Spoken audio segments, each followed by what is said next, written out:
continue our conversation.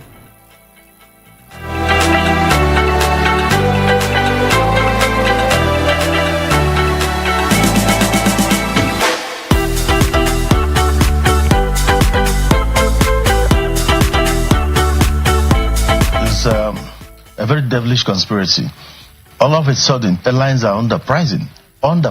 That is below the cost. Not up to a month. One other airline was advertising $100. Another one $305, $350. If you fill up the entire aircraft and carry people on the wings, it's not even enough to buy your fuel. So why are they doing that? Their governments are supporting them. Because Nigeria has been a cash cow for everybody. So their governments are supporting them to do this and take a piece out.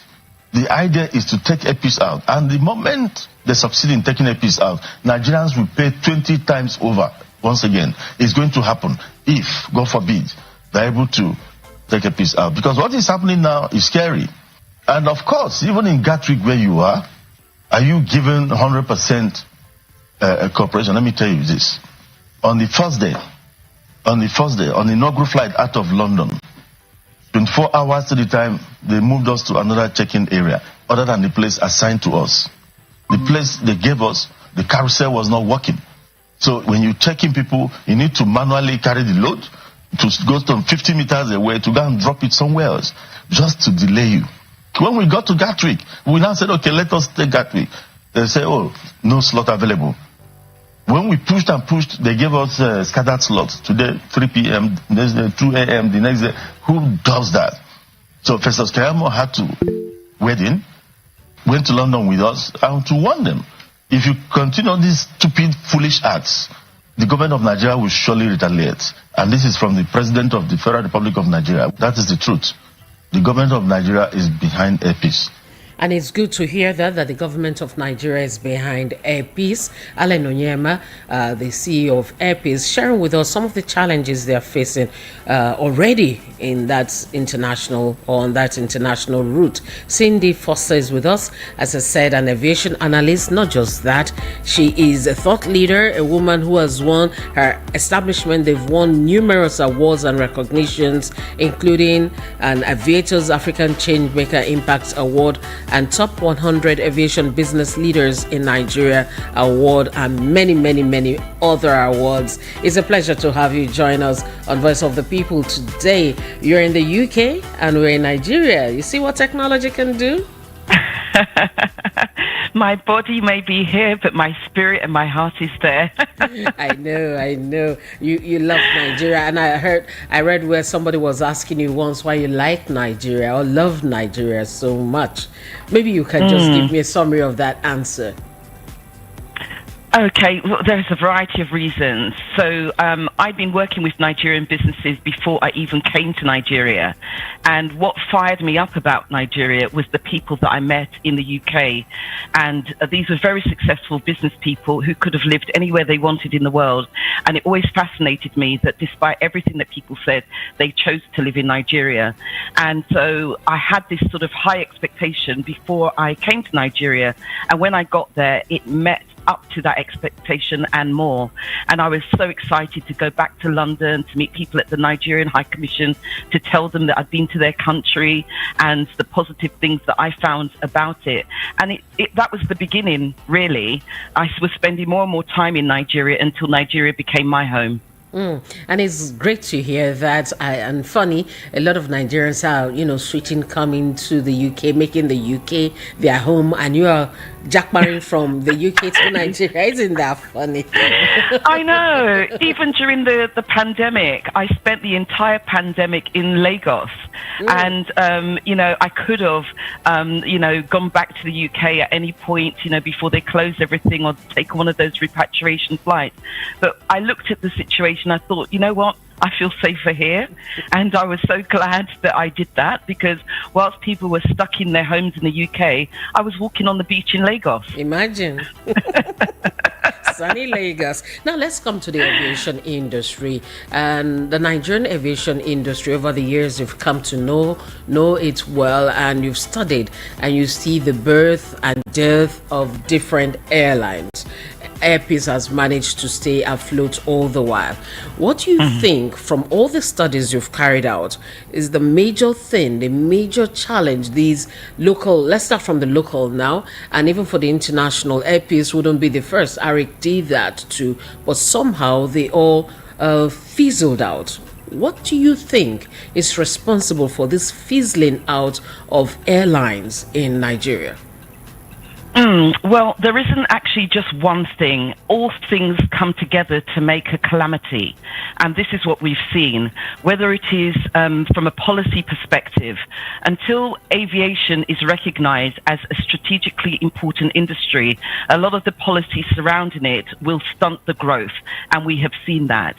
If you don't have local service providers for aviation in terms of MRO, leasing companies, etc., what you are doing is charging fares in Naira, and then you're paying the majority of your cost in dollars. And so you're always going to be exposed to currency fluctuations, which we have seen since sort of 2022. We've seen the Naira go into free fall, and that's had a huge impact on the cost of all products which are imported or have large imported components of it. So those two things are quite difficult. But then you've got local issues as well. So typically, in order to get fares down, airlines have to operate at what we call a high utilization of their aircraft. So it's many hours of flying. But if your airports are only open within a short window, say from, you can only fly from, say, 6 to 6, that limits your window. And then you've got a situation where you have no slot procedure at the airports, the main airports, Lagos and Abuja. So all the airlines want to fly at the same time. If you start the day congested, you end up with delays. Those delays end up impacting the rest of the network.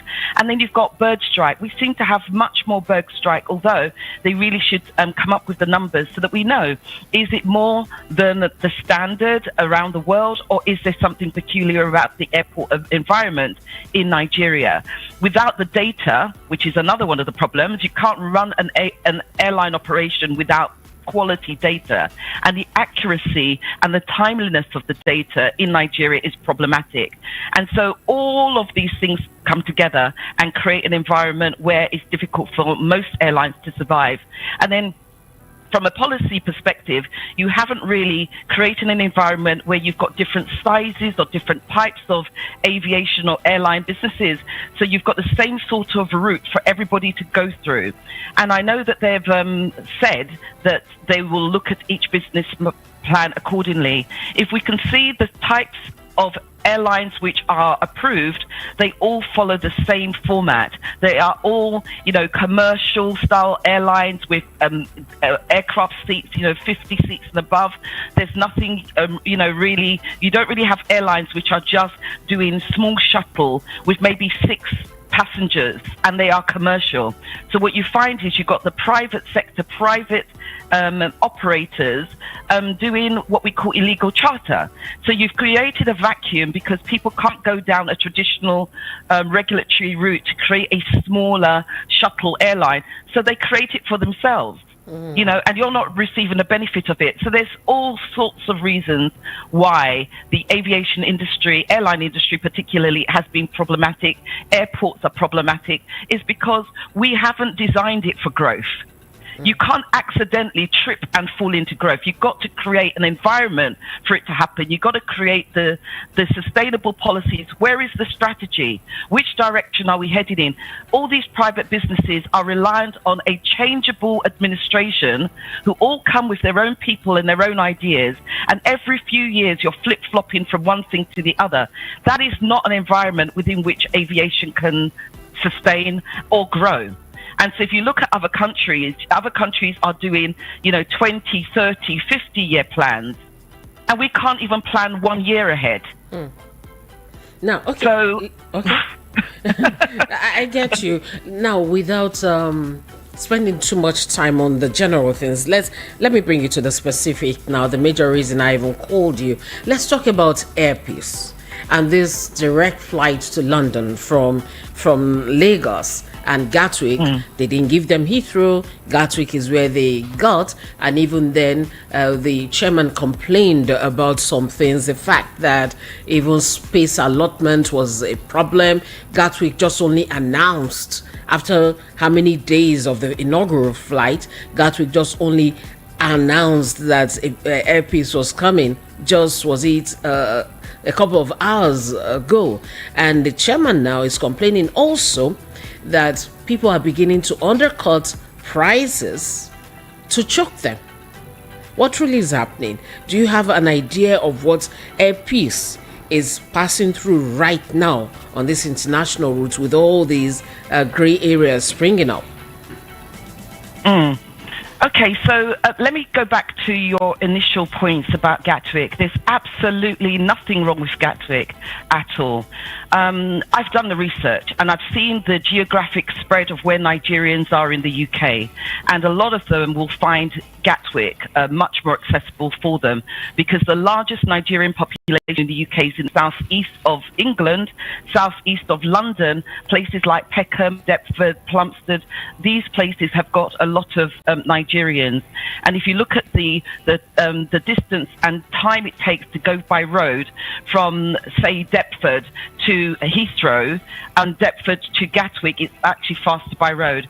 By train, you might be looking at maybe 4 minutes more. But who's going to be arguing over 4 minutes when the cost of operations at Gatwick is less than if Air Peace went to Heathrow? Now, in the future, Air Peace may very well get an opportunity to also fly to Heathrow, because remember, we've got British Airways flying into Lagos and flying into Abuja. So there's no reason why in the future, if Air Peace chooses to, and as a slot is available for it, that it can't also have flights that go maybe one day to Gatwick, one day to Heathrow, or because we've got 21 frequencies to play with, you could even have 2 flights a day, one to Gatwick, one to Heathrow, one in the night, one in the morning. So it gives people the flexibility and the choice, because at the end of the day, most people are choosing to go direct flights, either by Virgin or British Airways, and they switch. Sometimes they'll go in the morning according to their diary, sometimes they'll go in the evening. So it's you know, the customer has a choice, and by Air Peace flying to Gatwick is giving the customer an additional choice. So there is absolutely nothing wrong with Gatwick.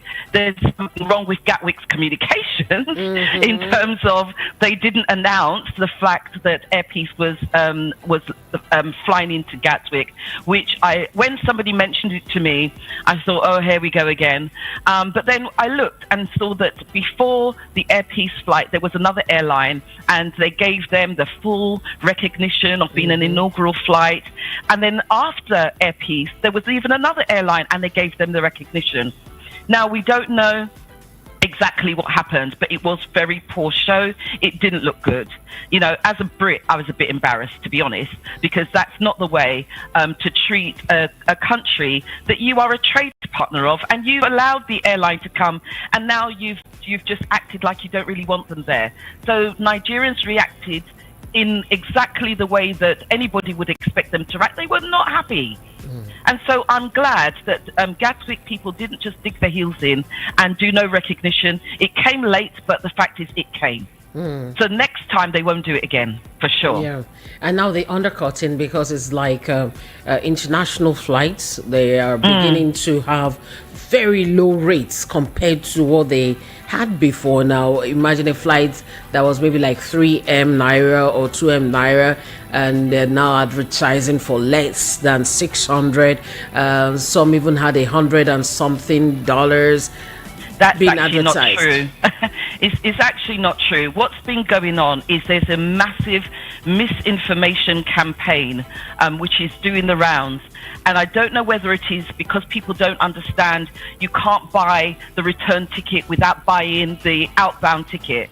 So they are doing screenshots of return tickets, and some of the airlines have got a strategy where you get, if you buy the outbound with them, then you don't have to pay. It's not like the same amount again for the return. So they do it so that it's like maybe 3/4 going out and then maybe 1/4 coming back. Or it's done for lots of different airlines. It's done in Europe.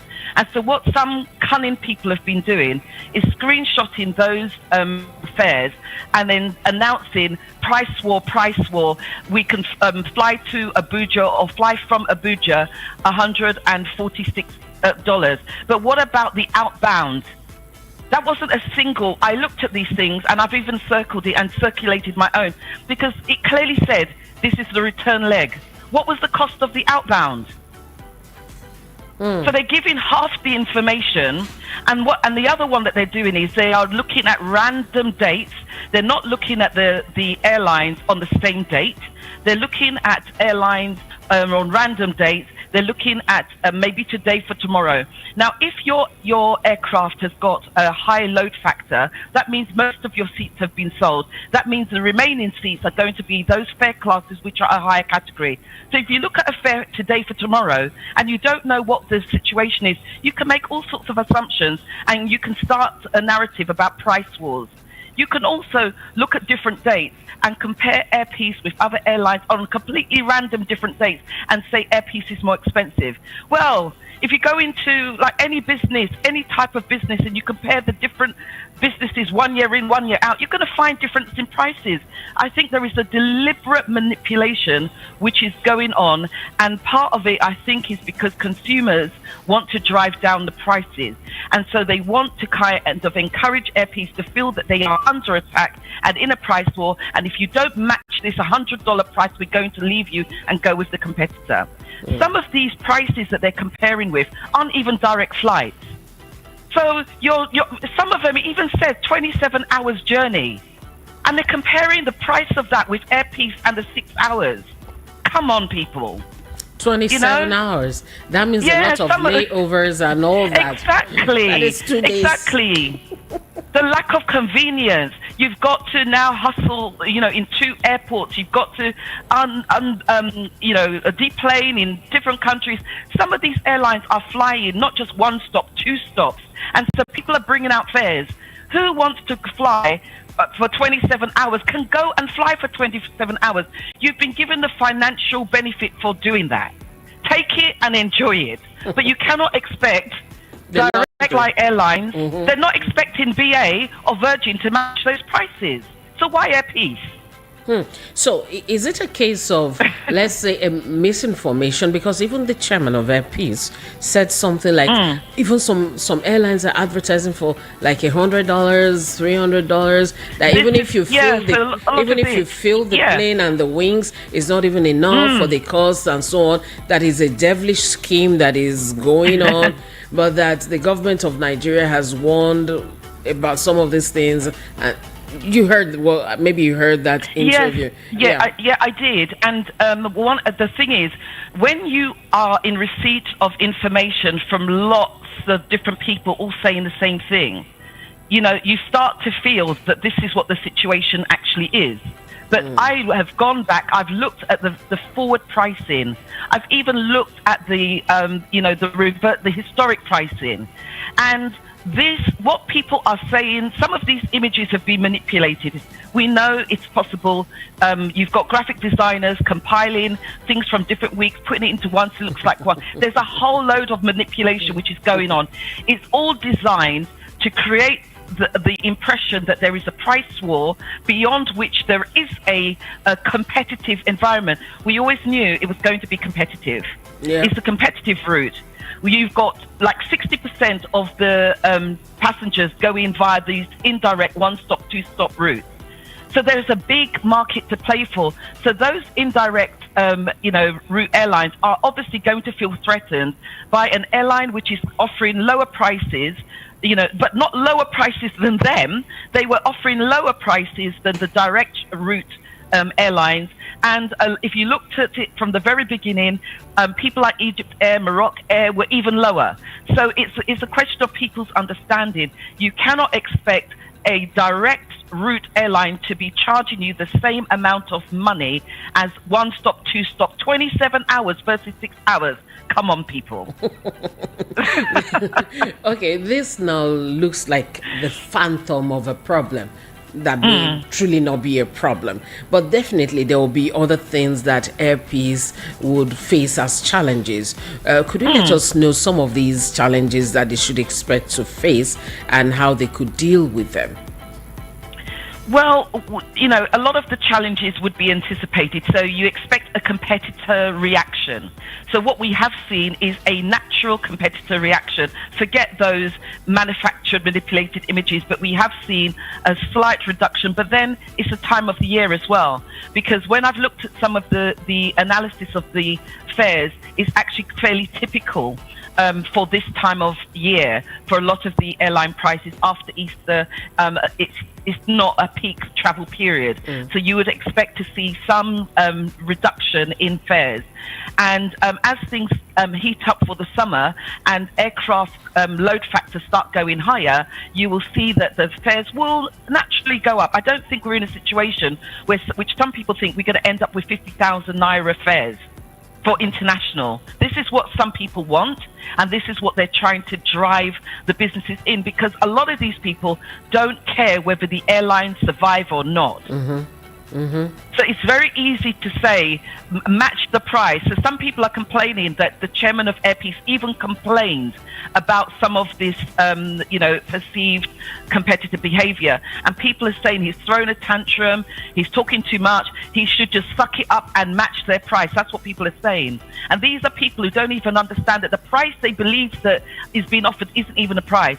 It's very easy for an airline to say that the fare the fare has dropped to, say, $300, and there may be one seat on that plane for $300. So, but when you come to try and book, Ryanair, for example, uses that strategy a lot. Ryanair are always saying from 1999, their seats. How many people are able to book a seat with Ryanair at 1999? When they open the tickets, the very few tickets will be at 1999. Thereafter, it goes up. So there's never been an airline in the history of airlines, as far as I know, which has just had the same fare every day of the year for every seat for 365 days. So that's why they usually will put from. From, exactly. No. Yeah, exactly. That means anything could happen is from, not all. Yeah, because you've got different seats. There's also timing. So the sooner you book your ticket, the better. The closer to the date of travel, typically, if the aircraft is filling up, it's going to be more expensive. And so, we've had a lot of people who have been so proud to fly Air Peace, and so a lot of the flights have filled up fairly quickly. And so some people who've now just heard, Air Peace are flying to London, and now looking at flights, they saw the adverts when Air Peace announced and said from, and they go onto the website and want to travel tomorrow, and they see that the price is more, and they're saying, Air Peace has increased their prices, price more. It happens, and it will continue to happen. But I do believe that with Air Peace coming in, there is a competitive, advantage too. And maybe the presence of Air Peace could also turn some things around. Do you think her presence, will continually turn this tide of positivity in favor of the flyers? Well, that's in two parts, because there is a huge benefit for Nigeria. There's a benefit for Nigerian aviation, and there's obviously a benefit for Air Peace. And I think we should look at the three things together. It's not just all about Air Peace. This is a Nigerian project as far as I'm concerned. Nigeria has had battles with the UK. Airlines have come and gone, and Nigerians have been forced to travel just on UK carriers. And it's been a source of a lot of unhappiness that there isn't a Nigerian flag carrier or national carrier. There isn't a Nigerian airline that is flying that route. And so it's been a source of a lot of upset and angst for Nigerians, not even just the aviation community in Nigeria, just general Nigerians, that pride to see a Nigerian airline flying to London is something which is meaningful across the country. Forget about all the conversation about uniforms and this, that, and the other. It is something which even just before the interview, somebody sent me a Yoruba man did an interview. And he said on behalf of all the people who are upset about the uniform, they should launch their own airline. Then they could dress their crew in whatever they like. So I think that, again, there's manipulation. Some people will know that the way to separate Nigerians is to use tribe, is to use clothing, is to use food, is to use all sorts of things. Because united, Nigeria would be a force to reckon with. Separated, it becomes weak. So Nigerians need to be very cautious of those who come to separate you. You should be looking at how you can embrace things as a Nigerian. There's no, as far as I know, there isn't a Nigerian costume. So there's different tribes that have got their different costumes. I've been to different parts of Nigeria and noticed how people dress differently. The men wear different types of hats in different places. You know, all around Nigeria, there are different divergences. So which one is the Nigerian uniform that people are talking about, that they would prefer? You know, so what you mean is you want to see Air Peace in your tribe's uniform. What about the other tribes? So it's like, you know, maybe they want them to wear green jacket, white shirt, and green skirt or pants. Green, white, and green. then look boring, and then they would, you know what they would then say? Where's the African style? Where's the African fashion? You cannot win. No. Whatever you do, you will find that somebody has a problem with it because, you know, at the end of the day, so many people, they thought the uniform was bright and colourful. Most people outside of Nigeria don't know anything about all of these tribes. And so, therefore, all they saw was a beautiful crew, you know, representing their country. That's what people saw. You know, representing their country with pride is what people saw. That was what I saw too. That was what I saw too. And I was surprised that people could go all the way. Oh, why did we wear Ishago? It sounded silly to me, though. It sounded really silly. I have just about 2 more minutes to go, Cindy. It's been very nice talking with you, and thank you very much for your time. But before I let you go, for that person who's thinking of going to aviation as a trade, aviation business, what would be a tip or two you'd give to them to consider before even venturing into that sector?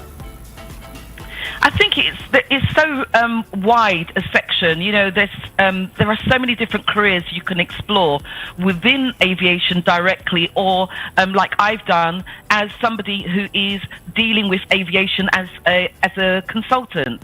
And so, you know, whether your idea is to fly the world as crew or a pilot, whether you want to be an engineer, whether you want to be an engineer who's developing or repairing aircraft, whether you want to be at the airport side, you know, whether you want to be ground handling, or, you know, any of the number of the businesses and people that are around the aviation industry, follow your passion is all I can say. Know what you're going to enjoy and go for it, because it's one of these careers you can have for a very, very long time. It's not like being a footballer where there's a time limit on your career. Pilots can fly to quite a long period. Engineers continue for very long. Consultants continue until you drop. So, you know, find which part of aviation you like and go for it.